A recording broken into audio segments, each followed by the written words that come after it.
Hello everyone, आप सुन रहे हैं पुरु द स्टोरी टेलर। आज की हमारी कहानी का शीर्षक है माँ तो माँ होती है, रुला देने वाले की हिंदी कहानी।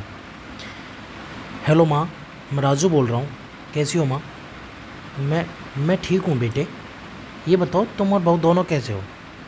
हम दोनों ठीक हैं माँ, आपकी बहुत याद आती है।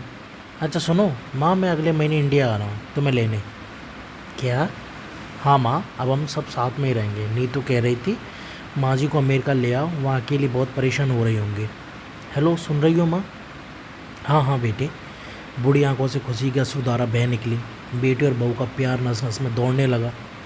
जीवन के 70 साल गुजार चुकी सावित्री ने जल्दी से अपने पल्लू से आंसू पोंछे और बेटे से बात करने लगी। पूरे 2 साल बाद बेटा घर आ रहा था।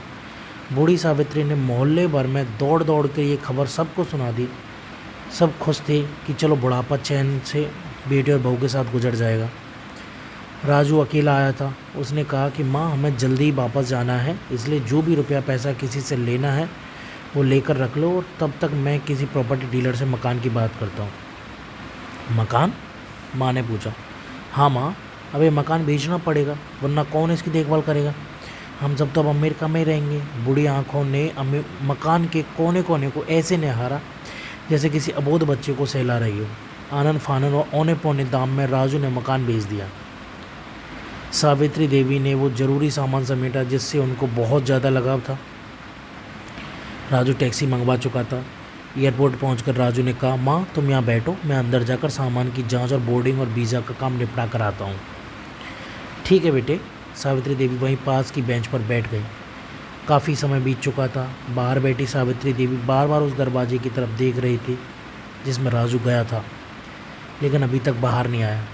शायद अंदर बहुत भीड़ होगी, सोचकर बूढ़ी आंखें फिर से टिकटिकी लगाए देखने लगी।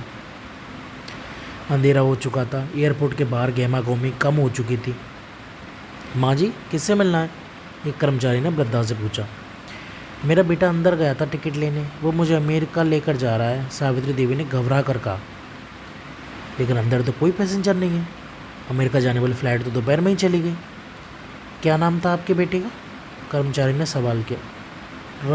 राजू। सावित्री के चेहरे पर चिंता की लकीर उभर आई। कर्मचारी अंदर गया और कुछ देर बाद बाहर आकर बोला, माँ जी, आपका बेटा राजू तो अमेरिका जाने वाली फ़्लाइट से कब का जा चुका है। क्या? वृद्धा की आंखों से आंसुओं को सैलाब फूट पड़ा।